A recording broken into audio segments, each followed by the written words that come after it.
before we keep going into Palantir, I want you to break this down for me from someone who understands this probably more than a lot of people in the world. What is AI? Yeah, so let me give you my little diatribe that I like to deliver here. So when I think about this question of what is AI, machine learning, intelligence at scale, what I like to think about is when we go and look at your organization, right? This could be sales, service, CX, operations, research. This could be your HR department, your finance and accounting department. We have data that lives everywhere. It lives in silos. Silos can be Excel sheets. It could be data warehouses. It could be data lakes. It could be anywhere within the organization, right? What we need to do is find a way to operationalize all of that data at scale in a way that's meaningful and makes sense when we output it to the end user, okay? Right. So what I oftentimes like to imagine is I'm going to take this big smart blanket. I'm going to lay it over your entire business. This blanket has to have the ability as a layer to pull every piece of data up and into it, bring it all into one singular, easy to understand and standardized view, and then allow me to run automatic models off of that information. I'm going to get into this in a second here, why AI plays into this. So once I have all of my data connected, I have that connectivity, I have it living within this layer, this blanket layer of my business. Now I need to operationalize that data. So what I need is, I need to do a couple different things. I need to first have the ability to figure out how and where I'm going to be able to connect this data, make it look the same. So I need to have a data prep layer. This means that there could be some squares and some circles, some cars and some potatoes, and I need them all to come together and just be data points that look similar, right? Right. And I want to do a couple of different things in terms of operationalizing data at scale. I want to be able to embed this information everywhere where my teams need it in a contextual format. So think of it like this. You wouldn't put the GPS in your trunk. You want it next to the steering wheel, or even better on your phone where you can just listen to it, right? That's an embedded contextual experience, right? Where insights follow the user based on the questions they're asking. A sales team might say, what's my propensity to sell more to this customer? What's the best cross-sell or upsell opportunity? We also want to have an augmentative process as well. How do I take in even more data from third-party sources where they're not currently connected today? We're seeing this in really cool ways with Palantir, but I'll get into that later. We want to look at this from not only perspective of what kind of third-party data can we leverage at scale, but then how do we augment with more of a prescriptive output? How do I know what to do, why I'm doing it, and subsequently the impact it will have on my business? Right. Now, the AI piece of this, which is really cool and probably my favorite part, is I want to create intelligent automation around all these different points, right? And what I want to use is really like a predictive engine to do this. So back in 05, 06, 07, the idea of a prediction was, I got 10 red balloons in a row. I'm likely to get another red balloon. So let's make sure we keep stocking red balloons. Right. What I want to start to understand at scale around this predictive automatic modeling is how do we start to recognize patterns we're missing? It could be a primary, right? Like, hey, once in a while, someone comes in for blue. Or it could be a secondary that we actually have a higher margin when we sell blue if we throw in a purple string on top, right? And then we've got tertiary levels of engagement amongst data where, hey, you may never have thought of this, but on Tuesdays when it's raining, we're more likely to sell this, so make sure we have those in stock, right? What we want to start doing is have the system automatically take processes or steps for us, right? So this is oftentimes what we think of as like in-process AI, where when we start to see things happen that speak to a trend or something is changing, how do we create an automatic action driven off of this? And this is the key piece.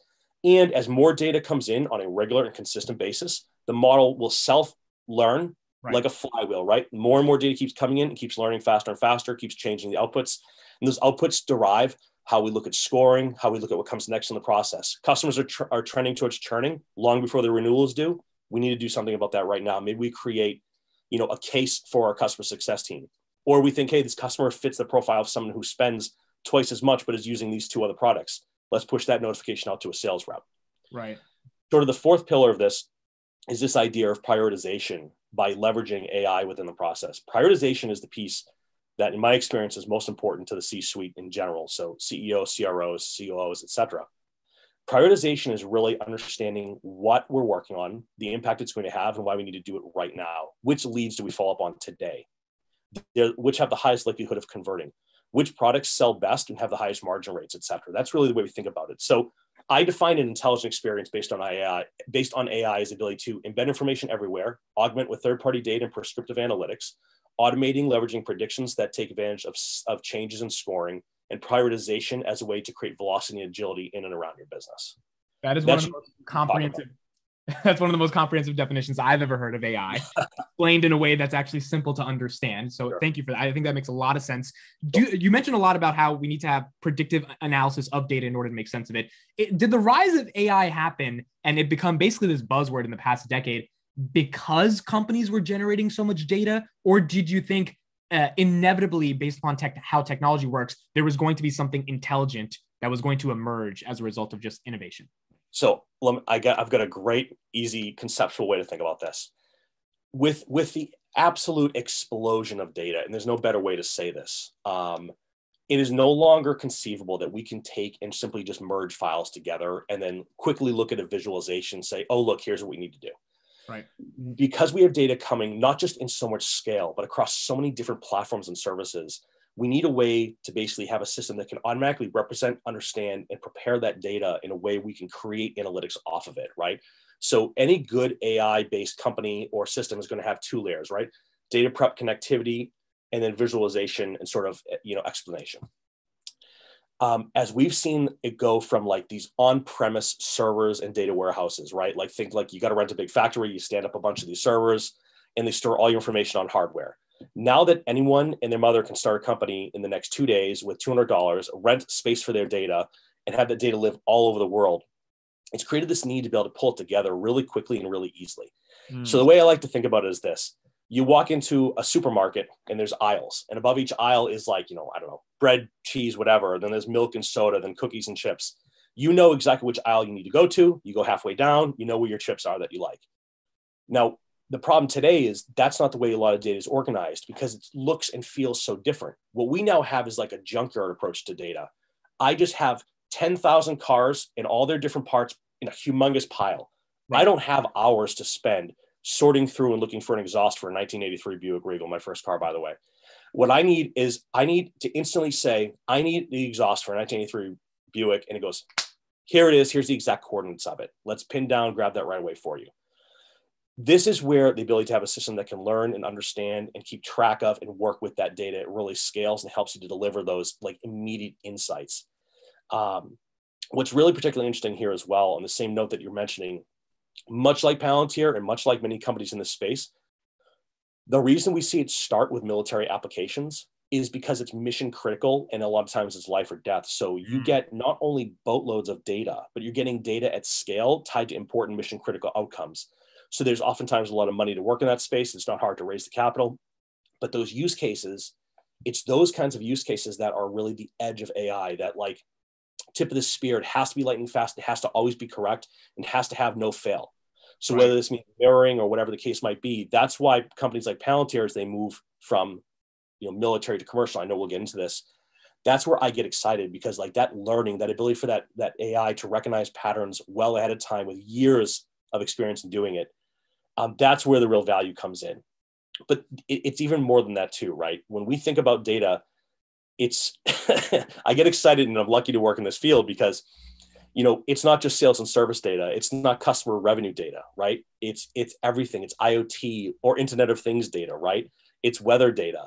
It's geospatial data. It's everything. And the problem is when you're trying to combine how much money a customer spends in 12 months with the weather on a particular day based on the current temperature of their washing machine, there's no way to do that without some sort of intelligent data prep that then puts it together in a usable format and deploys it to the user to give you a heads up that, hey, that washing machine is really running really hot. It's going to be 90 degrees tomorrow. We better get a service rep out there and fix that thing for them before it fails.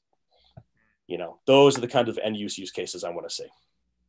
Piggybacking off what you just said, when I think of something like YouTube or Spotify or any type of recommendation engine, it seems like for consumers, at least at this point, 2022 in our lives, companies have been able to leverage AI, machine learning, predictive analytics to be able to figure out when you launch this app on your phone, in 10 seconds, you will find something to consume, which means they get the benefit of our attention. They can probably sell ads against it, and we get the benefit of the content.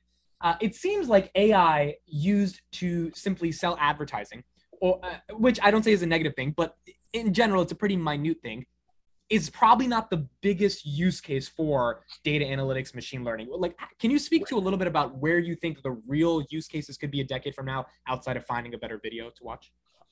100%.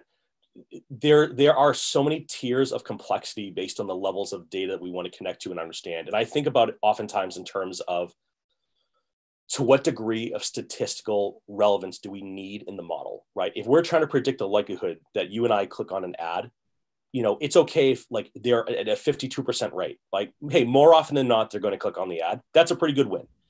If we're talking about how often a critical server is going to go down based on some sort of assessment of the build and where it sits within those IoT metrics, right? The heat, et cetera, how many times it's been turned on and off, or how many pieces are running on it. That's pretty important. That could be mission critical.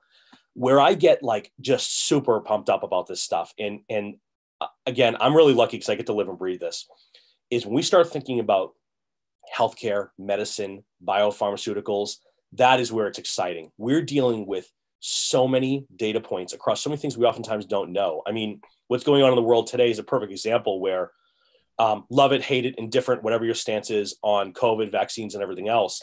The reality is, if you look at how fast they turned around, executable medicine against a global virus that came from nowhere, essentially, that is only with the power of extensive and real-time data prep. Yeah. And what we're seeing is even the commercialization of that, where now we need to have the ability to figure out, tracking, tracking against who could have had it, who was near someone. I have kids in school. We get an email every single day basically saying like, hey, there's a close contact, here's what to look out for, et cetera. And it's sort of that baseline ability to recognize what are the proteins that make up this virus, how are they interacting with cells, how do we figure out a way to create some sort of vaccine against it, and then here we are today, right? And I think that this is where we're going to get really, really deep in the future of, maybe I can throw something on my arm that's going to detect my likelihood of having a heart attack in the next 30 days, right? Or really looking at cancer research or blindness or dementia or any of these things that like have really blown our minds and not gotten us there. The other piece to me that's equally as big, well, really two things, is I think coming at it from the environmental and energy impact is how do we optimize and create better systematic approaches and really, really go deep into understanding what can we do to generate more energy and more scale, but at less cost and less risk to all of us on the planet, right? Like if you go back 30, 40, 50 years, nuclear power was going to be the thing. Who even talks about that anymore? Yeah. Right? I mean, I can't even tell you last time someone said, hey, they're going to open up a new nuclear plant. No, I live on the East Coast. We've got out in Massachusetts in the Cape, we've got the big, of course, I can't think of the name I'm thinking of, the big windmills, right? The turbines. Yeah, the turbine engines are up in the skies, right? And you look at that and like, yeah, they don't move that fast. They're not super efficient, but it's better than nothing, right? We're seeing solar farms start to open up in my neck of the woods, but it's not very efficient because then they have to move the power over long distances. And we're seeing this in New York. There's actually something on Bloomberg the other day where they're building this massive solar site, and they're going to have it piped directly into New York City. But again, it's a scale problem. Only data and only data at scale can solve for this. The other thing that ties into all of this is also like when we look at our food industry, right? I did a video like months back on what I thought the next $1 trillion industries were going to be. And I was really focused on like biopharma, agriculture, and energy, because those are things that we simply just do not have answers for, even though we think we do, right? It's not a question of just drilling more. It's not a question of just having more farms. We need that farmland for those solar panels. Right. We need the solar panel, right? It's like one thing has to hurt the other. So I think only with more intelligent systems where we're driving data at scale and getting those insights at scale can we really bring that to the market in a way that's going to be efficient. And in many ways, what I'm looking for in real time is who is the company delivering the shovels, not doing the digging for the gold.